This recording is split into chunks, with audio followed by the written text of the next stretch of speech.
Okay, welcome to the three viewers to our first Black and White podcast. To get started, we're going to talk about HvZ related stuff and introduce ourselves before we move on to other things. So I guess I'll start. My name is Dylan Nelson. I'm 22. I'm a journalism major at Western, and I was born in Seattle proper, not North or South Seattle, but actual Seattle. Alright, my name is Stuart Bell. I'm 20 years old. I'm a marine biology major at Western Washington University, and I live in Friday Harbor, Washington. My name is Natalie Scheidt. I am 21. My major is a double major, English and linguistics, and I don't have a hometown. I'm a military kid. My name is Tony Buchanan. I am 22. I was a human services major until I graduated last month from Western Washington University, and I live in Redmond, Washington. I am Ian Patterson. I dropped out of Western to go be a culinary student, and I was born in Pasadena, California. My name is Eric Sundquist. I'm 22. I am an English major, focused on creative writing, and I was born on Clinton in Whidbey Island, Washington. Hey, I'm Kyle. I'm 21 years old. I'm floundering as far as my major goes. I don't really know what I want to do with my life. My hometown goes by the name of Nacelle. Look it up on Wikipedia. The page exists. Alright, step one, so far so good. Okay, I lied. We're not going to go clockwise for team joining stories. Whoever wants to go first, just start, and we'll talk about how everyone joined the team. Eric and Dylan first. Yeah, why don't you And Tony. I said that because I didn't know what I was going to say. Okay, fuck it. So, Black and White was started back in, I say back in like it's ancient history, back in 2010. It is, dude. It is, I guess, in college terms. In 2010, it was a group of friends living in Kappa that we started hanging out before HvZ, and then I heard about HvZ through Eric, who knew someone who played it before he got to college, and there was kind of a group mentality going on before the game started, but the second we all started playing together, it's just, okay, this is something more than a group of friends, it's a family, it's a team. So we put a name to it, and I guess it's just history from there. We've picked up people over time. Tony or Eric, got any embellishment on that? Well, there was, after our first game, we all joined moderator staff together as well. Oh yeah, I forgot about that. We are almost an entire team of mods, now that I think about it. Yeah, it's very true. There's not much more really to say about it beyond that. Yeah, we got started in our dorm, and it was essentially just everyone who was on the second floor of Kappa at Western Washington University, and we all just got together and decided to go play together. That was the beginning of the team. I always feel bad when people ask us about that, because like, oh man, Black and White must have some like epic starting story or something cool that got you guys going. You're like, no, not really. It was proximity, and I guess the first like team thing that we did our freshman year was fucking crazy with the amount of like weird shit that was going on. People were getting like pistol whipped for their purses and stuff, and shooting south of campus, and there was a bunch of bizarre shit going on. So the first group thing we did was we walked a friend cross campus to the south dormitories, and Eric, unless you can think of something earlier, in my mind that's like the first like team up and do this shit thing that we ever did. I really can't think of anything very massive that we did as kind of a team up thing. I mean, the first thing I remember us doing is us just getting together on the first day of our first game of HvZ at like fucking 7 in the morning because we were terrified of waking up any later than that, and like running around campus, I think just on and off with about 2 other people as everyone kind of went in and out of classes. And yeah, that's kind of the first thing I really remember us doing together was just running from building to building to building and shitting our pants every time we saw a zombie and like running into the bathroom. It's like totally unnecessary. I just remember you guys came back one night after you were doing the thing that you were talking about where you were escorting someone across campus, and all of a sudden Dylan was like, we're going to create a team. It's going to be called the Black and the White. Here are your bandanas. I'm just like, okay. Court actually said the exact same thing. He said that in his memory, he was walking by the lobby where everyone hung out, and he's not here, so I'll tell a story for him. He says that I looked up at him and was like, hey, he's like, what? And I was like, do you want to join the Black and White? He was like, what's that? And I was like, I don't really know yet. And so he's like, okay. And then I gave him bandanas. And he said that was a pretty pivotal point because he was out of the dorm a lot because he had a girlfriend in another dorm at the time, and he said that answer probably changed the social history that he has in college. But yeah, that's how we got started. Proximity and like minds, I think, is a summary of it. Any recruits want to go first for stories?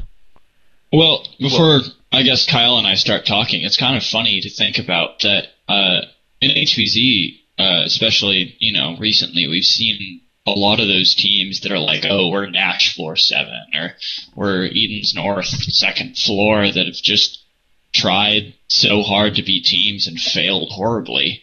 And it's funny to think that the Black and White was basically one of those teams, but was just, that team that succeeded.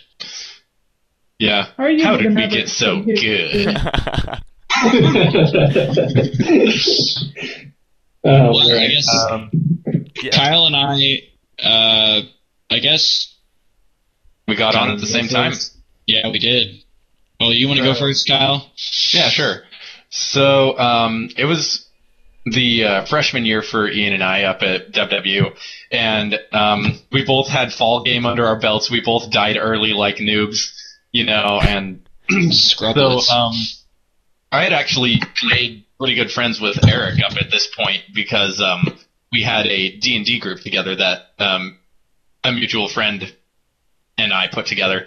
So we met through the D&D group, and I befriended Eric through that. And I remember just chilling in Eric's room after Court and Dylan moved out, and it was right before the mini games, and I was just chilling with Eric. Eric was playing something with Dylan, and they were on Skype together and all that good stuff. And let's see. Somehow we got onto the topic of HvZ teams and if somebody wanted to join or make their own teams or what have you. And I said, I'm pretty interested in joining Black and White. And Dylan overheard that and said, you want to join the Black and White? Fucker, it took you long enough to ask. So from there, I just went balls to the wall in minigames, and it was one of the last alive for most of it. And yeah. Minigame number 1 went by, minigame number 2 went by, and then they took me aside and said, welcome to the team, and that was pretty sweet. Aww. Yeah. So, for me, I got recruited the same game as Kyle did, but I had started HvZ in high school. I formed my own game with a bunch of friends, and we kind of just played around our town. I got the cops called on us a lot. But so when I came to Western, I was actually pretty familiar with the game, and it was one of the things that I was really excited about. Like Kyle said, I died 5 o'clock of the first day that I played. I was an idiot. Got killed that way and became, soon after, I guess, that game, one of the most feared zombie players. And I ran into a few of the Black and White members on the back of Fairhaven. I think there was 40 zombies. It was Scott Olin and Ben Wargo, and Brooks was there as well. And we, had the Black and White trapped down. And in my mind, I didn't know who these kids with their black and white bandanas were, and we were just going to slaughter them like every other human we'd run across. And I turned my back for a moment, and all 40 zombies are stunned, and the Black and White are gone. And in my head, it was at that moment that I was just sort of like, all right, I need to find out who these motherfuckers are and join their team. And from there, kind of started a period of dick writing for me. That for about a year and a half of Dylan just going, no, fuck you, no, who the fuck are you, go away, no. And it was playing dodgeball with Kevin, I think, that finally got me a toe in the game. I was on the dodgeball team with Kevin, and I remember him basically talking to someone on Black and White and saying, no, the kid's cool, he calmed down. And from there, I met Kyle and Eric, and we all kicked ass as a unit during one mini game, and suddenly I was on the Black and White, HvZ, and I guess my life changed that moment to something greater. So as a disclaimer, I'm not just a gigantic piece of shit not letting anybody on the team. That was back in the day when that was back in the day when we were still a new team. We hadn't really thought of recruiting anyone. It was still a kind of a family kind of thing. We've had several revisions to how we deal with recruiting, but when you hear that story, don't just think, who's this fucking asshole Dylan that's not letting anyone on the team? That's just how it was in the day. Fucking Dylan. I cried myself to sleep. I like to think of it as a Fight Club mentality. Yeah, exactly.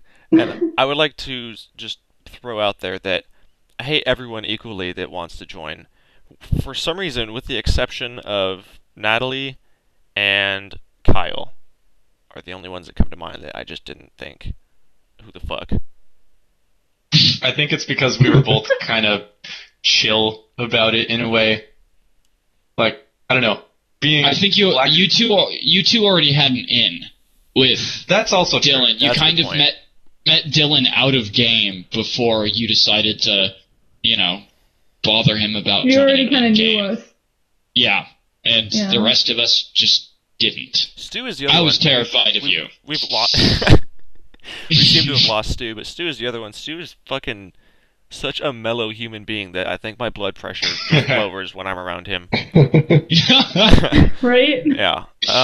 Who's next? Natalie? So, most of HvZ is familiar with the fact that I used to be on a team called Stars. Boo. And, Fuck Stars. Boo, Wendy Testavega. Boo. I was on Stars for about 2 years, and when I first joined them, I was, of course, just like excited that I had joined an HvZ team that was pretty well known, and got a little bit of not fame, but like I guess brownie points, I guess. Recognition. Don't downplay yourself, Natalie. You are the most, at least in my mind, the most well-known and respected member of Stars. Or was. Was, because, you're here now. Yeah. Yep. But thank you. So I just started seeing a lot of things on the team that I just didn't agree with fundamentally as a player. And I'm not going to go into all of them, but basically I was getting frustrated with my situation and with I guess how my team treated one another, with some exceptions, of course. So I kind of aired out some of these frustrations to, I think it was like Dylan, Ian, and Kyle, mainly. They basically said, hey, like, if you're this frustrated, you could have a home with us. And I was kind of like, holy shit, because, like, when I first came to Western as a puny little freshman, I saw the Black and White and I was like, oh my god, they're so cool. I'll never be like, whatever, cool enough or like good enough at this game to ever think about joining their team. Even though I wanted to in my head and in my mind. But, so after that happened, I just couldn't stop thinking about switching because I just felt like the Black and White were a much better fit for me. The leadership on this team, it's not really like that form of leadership. It's like everybody knows what they're doing. And I don't know. Everyone respects one another. And I noticed that from the outside, even as a member of Stars. I just saw that the cohesion and the teamwork on this team made you guys a team that was efficient as opposed to where I was before. I tried my hardest to get on the team, and you guys welcomed me with open arms. We're happy to have you, Natalie. Yeah. Yeah, we can just say you succeeded. You succeeded pretty hard. Yeah. Yeah, definitely. I was really weirded out when someone mentioned like, oh yeah, Natalie's gonna be on the team. I'm just like, oh cool, there's another girl named Natalie. And then you kept hanging out with us, and I'm like, you mean this, Natalie? Like, the stars, Natalie's gonna join us? All right. You told me, like, you had divided up the teams into, like, I know, D&D categories of, like, lawful good and chaotic evil, and, like, Oh Stars yeah, was lawful good, and we're chaotic Stars. evil. Okay, so Stars was lawful. ADD moment here, but Stars is lawful good. But their leader is straight up evil. Because a lot of people back in the day, before things kind of went south with Stars, viewed them as sort of the team that was there to protect the humans as a whole. And from the outside, it was very much that. They had a very charismatic leader who was really good at the game and a really strong core of people who were always, willing and able to help out just the average human. But once you actually got, into either the folds of the team or into the team, I guess, dynamics, even with us, you kind of saw that really they were a group of individuals who played as a team, rather than a team that worked together for each other.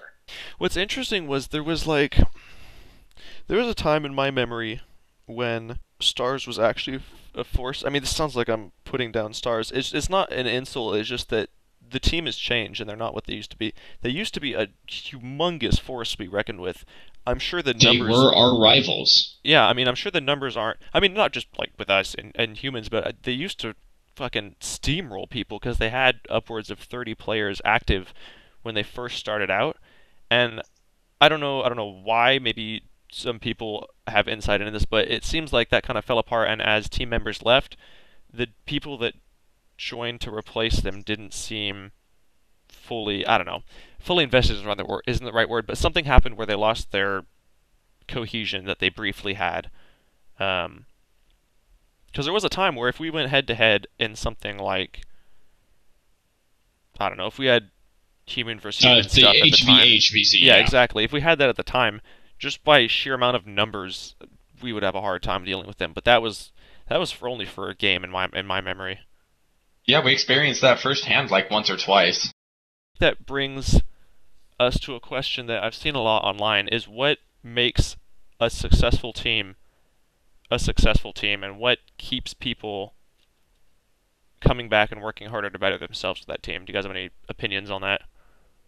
I want to say communication plays a big role. I mean, because like Natalie was saying, we don't have a set leader as Black and White members, but we all know what we're supposed to do, and like if things go to shit, then we usually just either default to Dylan or we figure out what we're supposed to do and we're able to operate as individuals and not get in each other's way.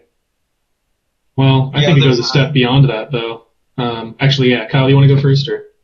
But yeah, there's an idea that I've always held in mind, is that we aren't the average team. Most teams you see out there, with exception of the Mavericks, you see Stars, you see Umbrella, you see I don't know, Hoarder Patrol, lol. They all have a very designated leader. We do not have that. We are 100% leaders. And that is what separates us from everybody else. I think another My thing opinion? that sets... Oh, go ahead, Natalie. Is that, Ian said it best earlier. Stars is a group of individuals with, I guess a lot of fame to their names that band together for the sake of just being a team. We are a team like that. I mean, you don't think, I guess with the exception of Dylan, you don't think of White and you think of one specific person. When you think of Stars, you think of their leader for years, I guess. But when you think of Black and White, I guess it can be argued that you think of Dylan, but at least for me, before I joined the team, I thought of multiple people at once. Because I couldn't just single out one person, because everybody on the team was the image, because they were so cohesive and they worked together so well. So in my opinion, I feel like it's respect for each other as an entire unit, as opposed to just a bunch of hot shots who are trying to compete for fame.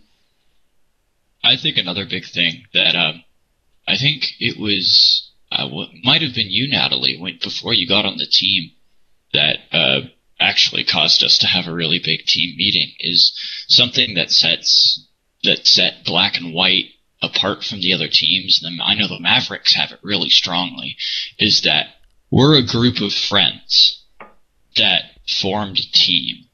We're not a bunch of people that formed a team and either became, of course we became better friends. I became better friends with everyone after I joined the team, but one of the most important aspects, I think, for all of us is we have to be friends with someone before they're a truly part of this team. And you don't see that with a lot of the teams. Mavericks have it really well, which is why I think they're doing really, really strongly lately.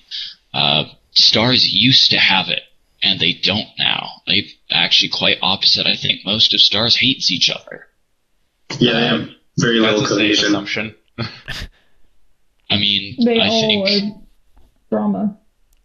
old Umbrella had it really well. I think back in the days with Cody as leader, they had it quite strongly. But nowadays, they just don't. They have a few members that are really good friends with each other, and those are the few members that I feel safe working with. Otherwise, Not even I don't one of them. trust. Right. I was going to say, I get where Ian comes from on the Umbrella front, though, because I've operated with their former leader Cody Helwick before, and Cody Helwick is one of the guys that I feel the most comfortable operating with on another team.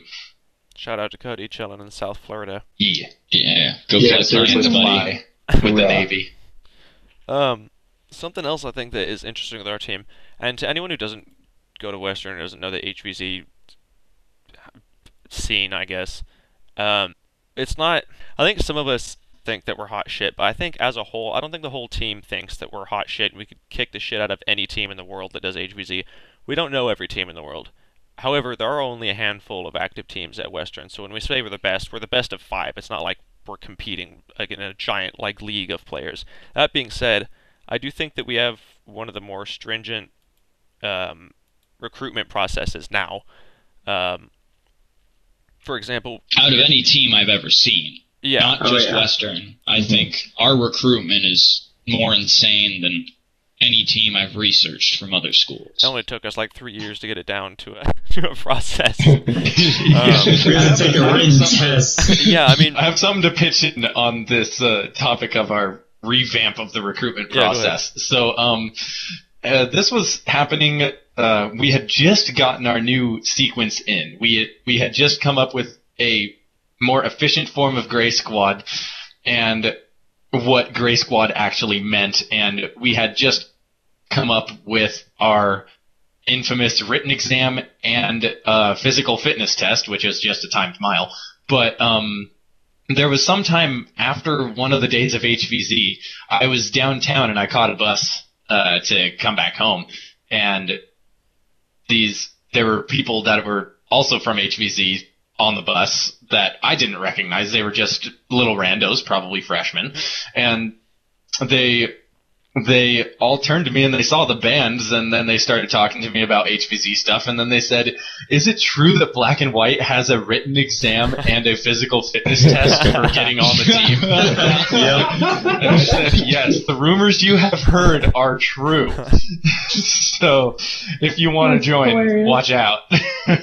I gotta say, even though I feel kind of bad, but it's also kind of funny, when people ask us and or they hear that, or we tell them about that, it's really interesting watching people's expressions. Because they typically vary from, "Oh my fucking god, I wasn't expecting this," to "I'm on this." Let's do it right now. Yeah, they range from, it's one of two things. It's either like, "Oh hell yeah, I'm all about this," or "Oh my god, I am so scared." What's interesting about that is we're not going to delve into the details of what the test comprises, But in my That's opinion, classified information. it's not impossible by any means. It's not like Oh, no. you got to go kill yourself doing it or something. And what's interesting is that we have, Ian, what was it? Or Kyle, I don't remember what I was talking to about it. We have like a 85% washout rate with our Gray Squad, don't we? It's an 83% dropout rate of Gray Squad. And what's interesting, by the way, Gray Squad is our like probationary unit. We have people in training on that until they take their written test. It's so that players that aren't yet on the team can still play with us. What's interesting about that washout rate though is that no one who has dropped out of Gray Squad has been kicked out. It's all been people who says, this is too much of a commitment, I don't want to take part in this anymore, thank you for your time. Which is awesome because it doesn't, to my knowledge, it doesn't make them feel like shit for not being able to do it. And it also kind of filters out the people that aren't going to be dedicated enough to do what I don't think is a very hard test. And if they're not going to commit to that, then we know that they're not a good fit for the team, thus we don't have uncommitted people on the team. And I think that was a problem that Stars had with their massive inhale of HvZ players, was that a lot of people weren't in it for the long run. Yep. And that's case in point. We've got Tommy, Ryan, and Cuddles. They both just kind of vanished off the face of the earth. Yeah, all great players, but they were just people that were too busy to get through Gray Squad, and thus, in our opinion, too busy to be on the team. Yep. This kind of brings up a question that I've seen online, that a lot of people in the wider HvZ community kind of see teams as a bad thing because they see it as encouraging elitism. And I definitely know that we are kind of a prime case of this, but do y'all think... How do you compensate for the black and the white? Do y'all think Who asked that? Elitism is a good thing? I think regulated elitism can be a good thing. I think that if you had a team like ours that had 25 dedicated players in it, and a game with that team only had 300 people in it, if that team didn't at times stop and notice that they were absolutely steamrolling the objectives all by themselves and that no other non-team players were getting in on it, I think that could really damage the game as a whole, because people who weren't on that team would say, hey, I'm not getting any of the action, these people are breaking the game by wrecking shit everywhere. So that's what I mean by regulated. There have been times where we've been stomping shit out of missions, and I'll look around and notice that random players are kind of hanging back, and that's when we stop and we let the random players go forward and we attack a side objective. So I think that regulated elitism, regulated on the part of the players, not moderators trying to interfere with team stuff, is I was gonna say that because I've noticed that with us as well. Is like we aren't regulated by anyone other than ourselves as Black and White. We if we are steamrolling something, then we'll just go off and do something else. We'll pick up a side objective or something, or just branch off and do other things. Crowd control, maybe. I don't know. But we regulate ourselves, and that's how we compensate. I don't think I've ever seen us willingly go for a main objective unless we have to. That's true. That's true as well. Well, there's been also a lot of shift and stuff for how we work as a team with HvZ, because we're always very conscientious, I guess, of our place within the HvZ universe. That is the small world of WW. Because I know there's been quite a few situations where we've had as moderators even had other staff that have been kind of like be chill on this, but honestly, like even in other missions, we really haven't gone all that out of our way to really do a lot of things. I guess if we say we'll do something, then we'll do our damnedest to do it. But typically, in most cases, it's just kind of like, all right, what do we feel like doing this time? Also, I guess on the note of elitism, I guess I went ahead and, because I guess it's just the smart thing to do, looked up a definition, English major. So elitism definition, as told to me by Google. The advocacy or existence of an elite as a dominating element in a system or society. I think we're not elitist. No. See, I find it interesting because the thing is that, also the alternate that is also the attitude that someone, like, you are better than other people, or that you belong to an elite, which is obviously, I think, more what we're focusing on in this. But overall, I wouldn't say that we're so much an elitist group by choice, because honestly, a lot of our reputation really is just given to us by the player base. Literally, we started out as a group. We started out as a bunch as we well know.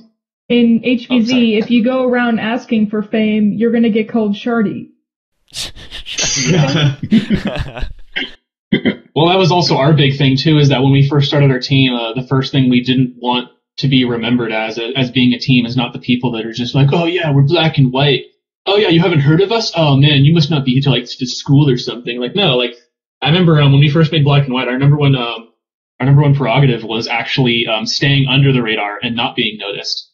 So that way we wouldn't draw attention to us, because we didn't want zombies to know who we were and to be expecting us, or for case in point, what's happened in the last 4 years, hit teams to come seek us out during mini games and during regular play with zombies, or at the time when we joined, there were two really terrifying zombie players named Ben Wargo and Scotty Olin, and they together just absolutely decimated the humans year after year after year. And I don't think it's really much of an exaggeration for me to say that they absolutely just whipped the ass out of everyone who just came against them. They were just really, really terrifyingly good. So it's our number one goal was not to be noticed. And the thing is, though, but that we were really effective and we were doing a really good job. So lo and behold, we're starting to get noticed. People are taking note of us. And also because a lot of the really big zombies, case in point, Scotty, at the time, I believe, was a moderator. And of course, the moderators talk amongst each other. And from there, it kind of filters out into the player base, as we've seen now that most of us are moderators. So I would say that. Help that Scotty trained a few of even Black and White members as zombies. Yep. I mean, oh, yeah. I think Scotty trained Brooks and Ben trained me. So, I mean, I think I'm going to forget the word as soon as I'm going to talk about it, but by Brooks and I being near you, you're noticed by zombies because they see two very good zombies, a part of a team, and then Black and White does their thing, and then even more noticing gets done. But one thing I heard Dylan tell me, because I think, the sole person on the team that really needs to calm down and embrace we're not trying to be famous. I do a lot of shit talking in game and making fun of other teams, and I'm the one who goes around prancing and saying we're the best, probably more than anyone else. But Dylan took me aside once and just said, the reason that we're considered the best is because we go in and we just do what we do, and we don't need to talk shit about it. The reason we're gaining such, I guess, not a following, but sort of a Notoriety. Reputation. Thank you. Is because we go in, we wreck shit, we steamroll, and then we just sort of sit there. We don't need to talk shit because everyone knows that we did it. Which, I mean, works, I think, more in the way of getting your names out than prancing around like I do, going, fuck everyone, fuck you, we're the best. Yeah, pro tips if you want to have a totally legendary team. Don't talk big, don't give a lot of shit and stuff like that. Just literally do exactly what you need to do. You'd be surprised how much people respect it, because so often in HvZ, I think the number one thing I notice in HvZ is you run into teams and whatever else like that, and maybe your mission is, go take out some specific Z targets or something like that, and people are like, oh yeah, we're totally gonna go get them, we're gonna get them before all you guys, we're gonna be so cool. It's people talk super shit, and then 30 minutes later we just see all of them sitting on a building with 3 zombies camping them because they're too scared to run away, and it's just they're too it scared happens to all the engage time. 3 zombies, and there's 8 of them. Yeah, it's and it doesn't even matter if you have jolts at that point. Just by the nature of everyone shooting, you're going to get the zombies, and it's yeah, maybe you'll take some casualties, maybe that happens, but it's if you're gonna do something, if you want to be respected for it, go out, get it done, and don't even make a big deal out of it. Just because, honestly, yeah, if the super badass zombie dude gets taken out, it's just oh man, why do we lose? And it's I don't know, blah blah blah, got taken out by so and so, and it's just like, really, like, how did it happen? It's just like literally just like through that, people will just be like, you'll just start getting known, and if you consistently keep doing that, where you're providing results, then it's going to be really hard for people to honestly argue your effectiveness or your, I guess, your capability, which I And think this is why part of the it's a reason. lot. Oh. Go for it. This is part of the reason why I left Stars, is like people did things on that team, at least when I was on it, for fame, exclusively to be well known and to be able to parade achievements around other people. Meanwhile, I'm the kind of player that all I want to do is work with a team efficiently and get shit done. And then like look back and be like, wow, we fucking wrecked that shit and had fun. And not, I like to say I really don't like boasting. I feel uncomfortable It makes when I me boast. super uncomfortable too. That's Yeah. a fairly common team trait with a large majority of Black and White members over Humility. years. Except you. Except for Ian. Ian evens it out. And I would also like to put in a little anecdotal thing as like a good thing, something that just poses to the team's humility as a whole is like you can see the players' jaws drop when we die and how calm we are about it in front of them. Because like That's a key we word died, in it front of them. happens. That's a very key Like, word. Yeah, exactly. That's the key phrase. We're calm about it in front of them. We show everyone that it's just a game. And when I told people on mission 1 of spring game that the only reason I died was because I couldn't reload fast enough, their jaws hit the floor. So I mean, it's just kind of one of those things. We don't make a big deal out of anything, and it comes with the territory. The other thing I was going to mention earlier with the letting your actions speak for themselves as a team is if you don't boast or brag or tell the story. I mean, we all boast to each other, we all brag to each other, we all share our stories within our team, but we don't do that to anyone outside of it. And a consequence of that is that if you don't tell your story to others, others will tell it for you. And other people are fucking wildly inaccurate and tend to embellish, Yeah, I which was just just about makes to your say. stories sound better. That's so that true. thing at Fairhaven, Ian, what was your zombie count with that? 40. 40? People were talking about, yeah, a third of the zombie population, which was like 110 at the time, was there, and you guys shot your way out. And I didn't correct him, but I thought No, it was we funny didn't. that it got from fucking like 40 to 110, and I guess maybe that's just another incentive for people to take it easy and let their story be told by others. I don't think I shot one dart when we were in Fairhaven. Yeah, exactly. We usually don't kill that many people. It's just or zombies. We somehow get out, and everyone's like, "How did they do that?" And then we don't really give them an answer, and they find an answer for themselves. Most of the time, it's just pro tip. Most of the time, it's just general knowledge of the buildings Exactly. on campus. There are doors that you don't know exist. There Yeah, are doors for sure. everywhere. I find it really funny because as somebody who plays as a very stealthy, careful player, that's like the number one question. Is like, how'd you get away? And it's just like, oh, stepped off the wall and walked away.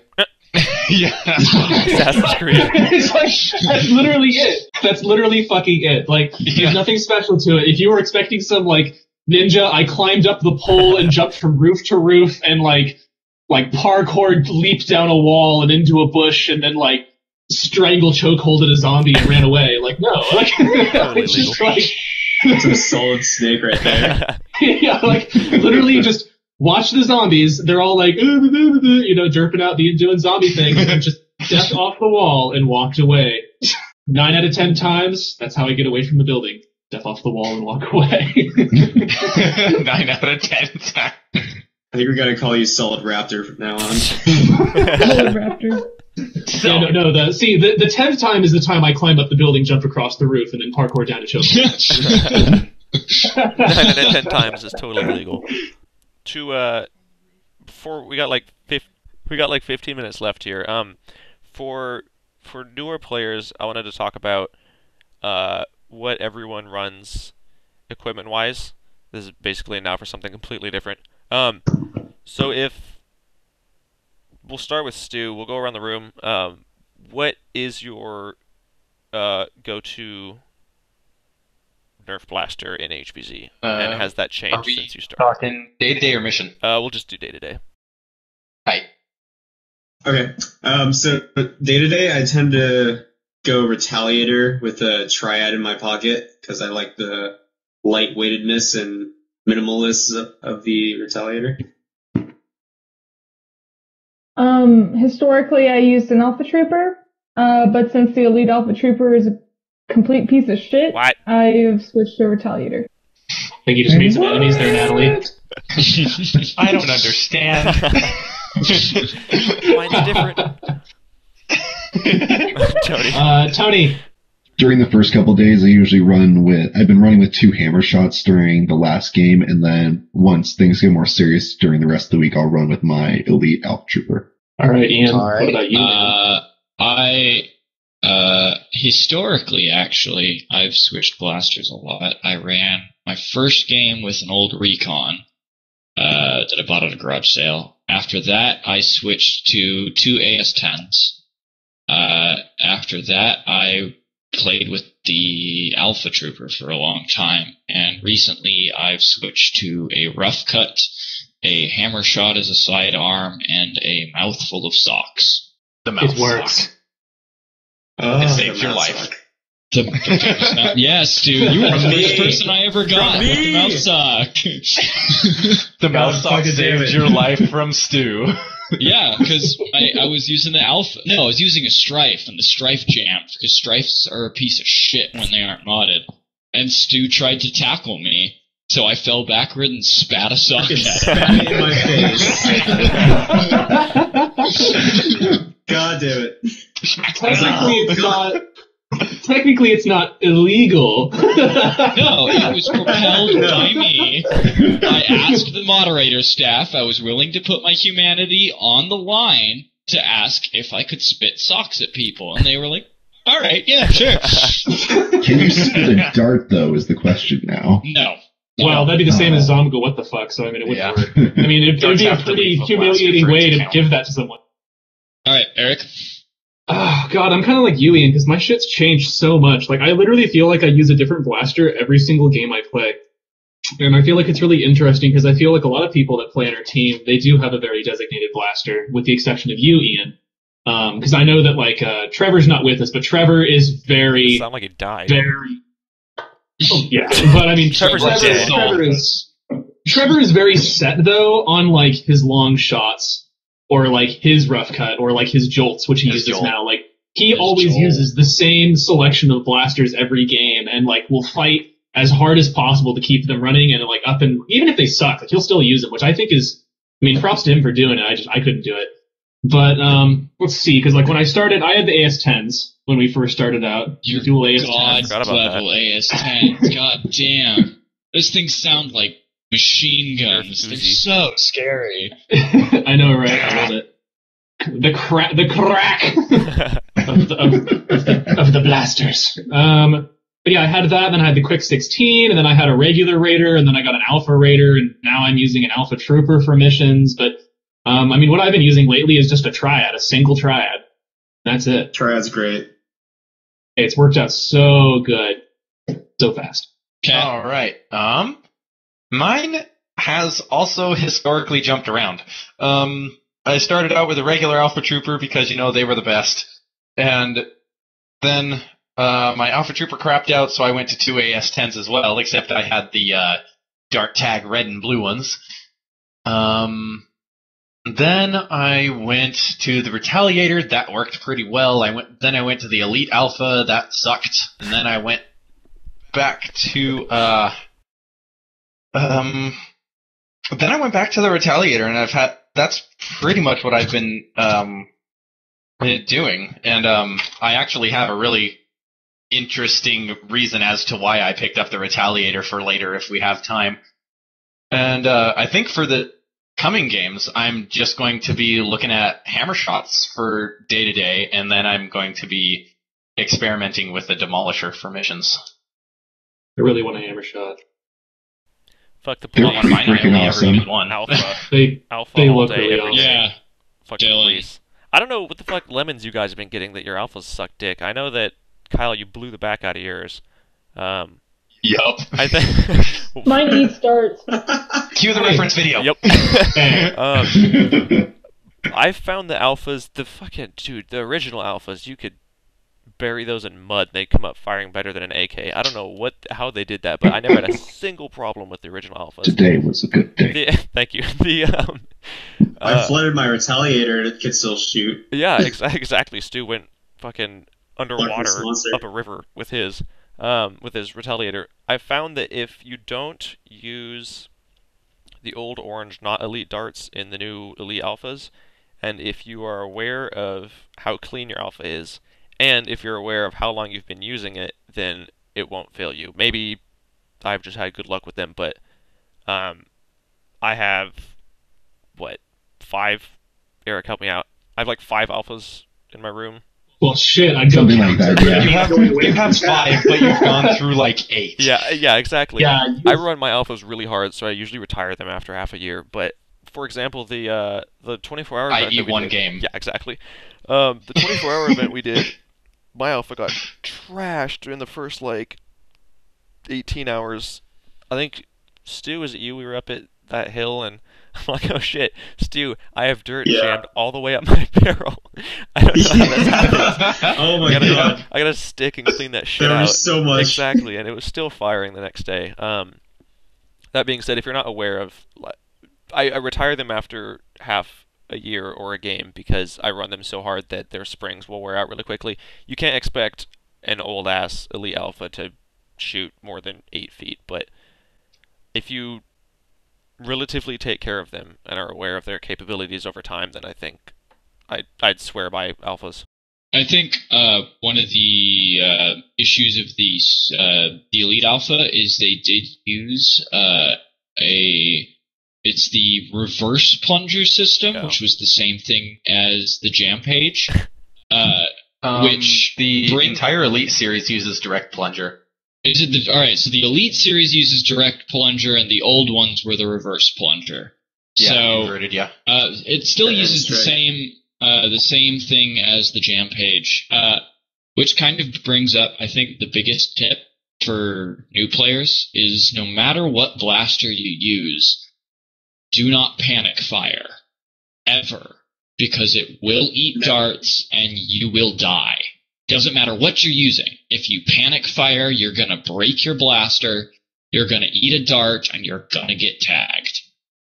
Also, just fucking pull the slide all the way backwards and then put it forwards. It's not that hard. It's like 2 inches. Jesus. Especially God. with slamfire blasters. How can you not? You don't even have to take your finger off the trigger. Yeah. That's like my number one Just complaint. do some shooting practice. Do some practice on the rigs or something.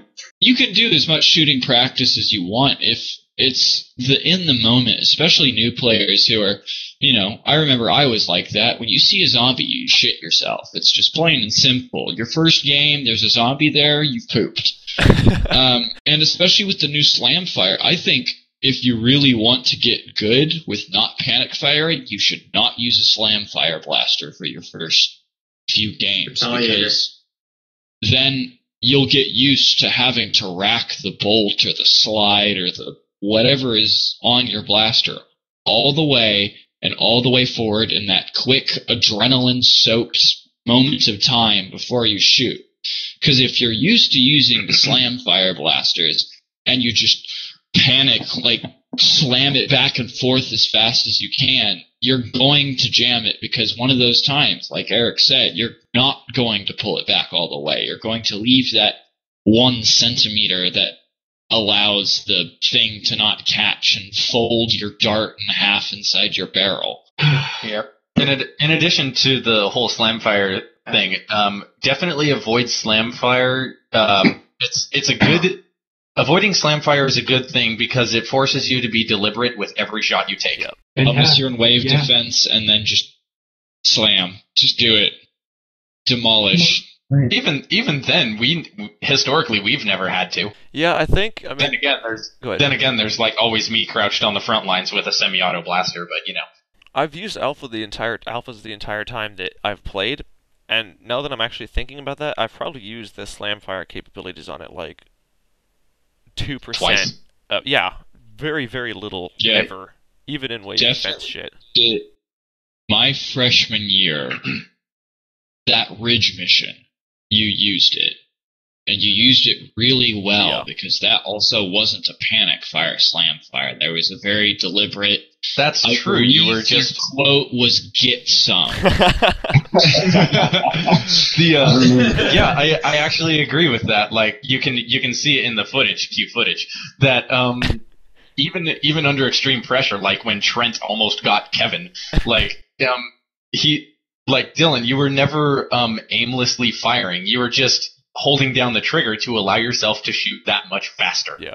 So it was just like the trigger's a waste of time. I'ma hold it down. That's what it was. Yeah, actually, I kind of ended up using my slide as the trigger because it wasn't necessarily bang bang bang. It was because when you want to shoot, you just punch forward. exactly. That mission was some bullshit, by the way. Fuck you, Eric. You kidding me? That was the best mission ever. Welcome to one of the most well-remembered missions for a week. I'm fine with people hating me, and that's why I'm on missions team. And if you want to really avoid all of these problems, kiddies, then you go ahead and get yourself an air blaster, like an AS-10, and then you just spray and pray like a motherfucker. Put up, motherfuckers! Dude, Eric. Except not really. You lost an entire It's a mag lot of... doing that outside BT. You fucking sprayed an entire stream of darts right by my face when I fucking matrixed it. And then you kind of stick your head out and go, oh, and realize that there's a bush like 8 feet deep behind me that your darts never came out of. But hey, one of my favorite combination actually when I started out was one AS-10 in my left hand and a Nightfinder in my right. And I used that Nightfinder more than I ever used that AS-10. God, that +1 Nightfinder of fucking headshots. Holy shit. Glenn right in the eyeball. Twice. The same day. Remember the one minigame where I had to drop my pack to grab a clip and reload, you know? Yeah, you had to drop your pack as well so you could grab your Nightfinder because your Quick 16 broke. Mm-hmm. And so we were doing that, and then this little girl like ran up behind us and you had just pulled your Nightfinder out and just cock trigger pull, got her right in the forehead as she was running full tilt at us, and it was just like, aww. Hell yeah, man. I practiced at the commissariat of headshots from Soviet Russia. I still hope. Seriously, man, I've shot so many people in the face with that Nightfinder, it's actually terrifying. Well, we're getting on towards an hour here, so we're gonna wrap it up. We'll go counterclockwise. Start with Kyle. Advice for new players is what we'll close with. All right. My advice to players would be know your weakness. What I mean by that is like I cannot run fast. So since I cannot run fast and I am aware that many zombies run faster than me, I carry ammo. So know your weakness. Yeah, straight up on that. I would say a really important one, never feel beholden to anyone.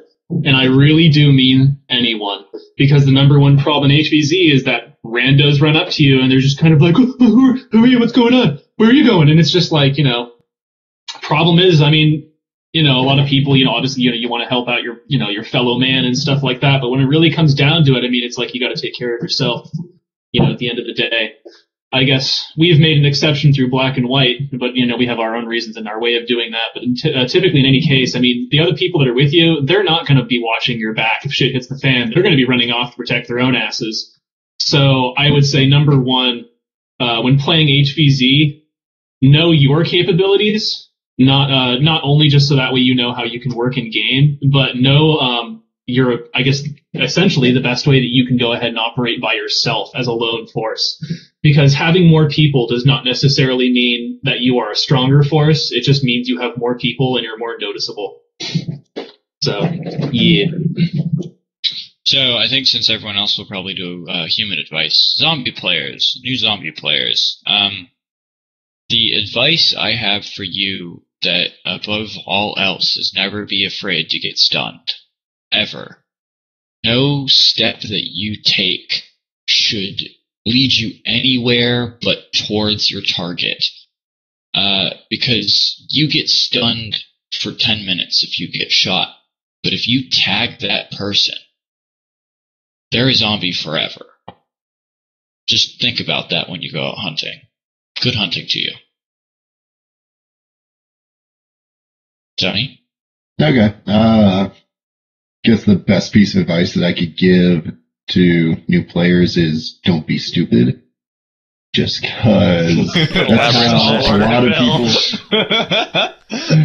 that's how a lot of people die the first couple days is because they do dumb stuff. So Give us some examples. None come to, if anyone's got anyone. Yeah, Zombie hunting. Number one. That's like the Don't number zombie one hunt. way that people will die.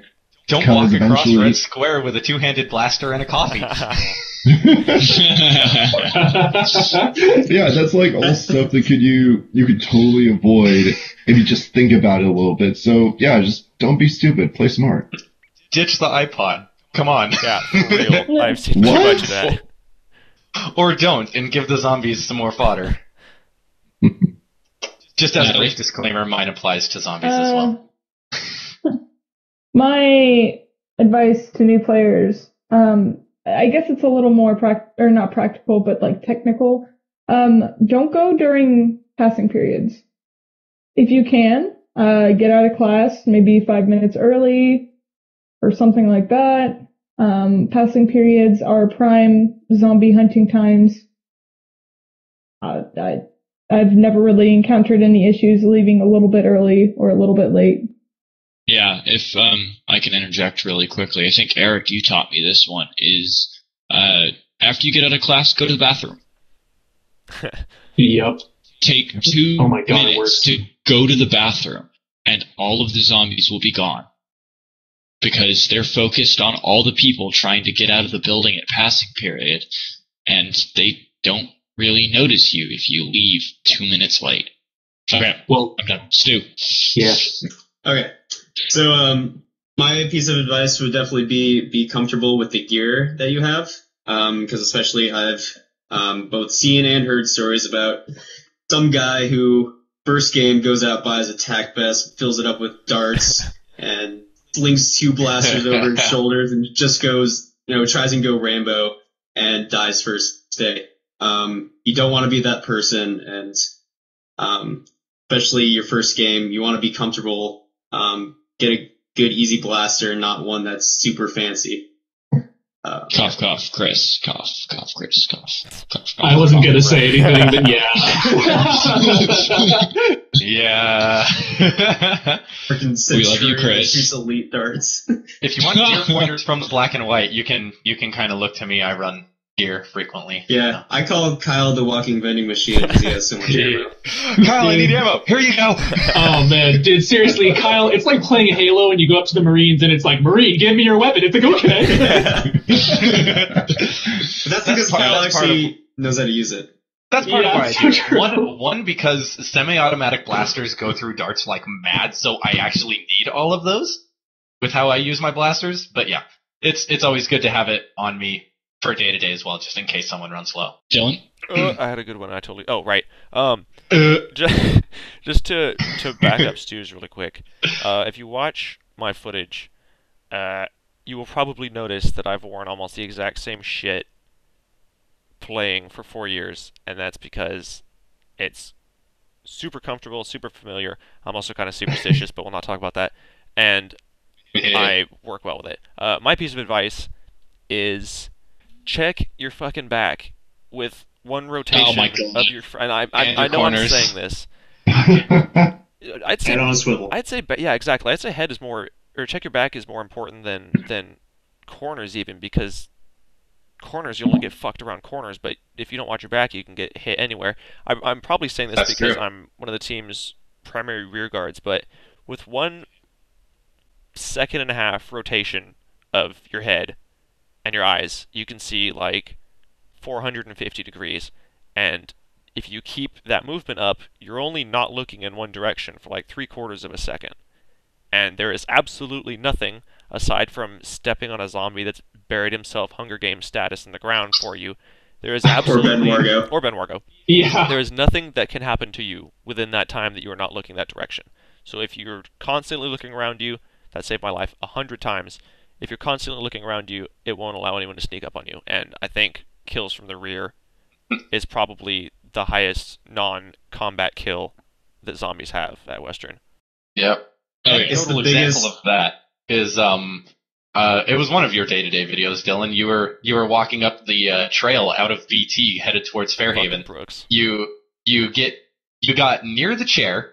You checked your back. You looked back ahead again, and you walked forward a little more, and you looked back again, and Brooks was standing there. And it's just like, where the hell did he come from? It's a good thing I checked. Exactly. So, perfect example. He jumped out a window, if you're curious. He did. I know where he comes from. I know he jumped out of his room in BT. Dude, seriously, we got to get Brooks in here for another one of these and just get stories from him. He's got some good. Oh, he'll be here sometime. Yeah, Yep. definitely. With that, any last piece of advice for new players before we wrap it up? Have fun. Yep. It's only a game. Caution. Yeah, Yeah. straight up, it's only a game. It's an only game. Why you have to be mean? Seriously, It's though. only game. So many people treat other people like shit, though, because they just get way too obsessed with just being the best or getting Survivor or something like that. Right, Tiffos. Yeah. Uh, Yeah, Don't be that honestly, guy. go ahead, Eric.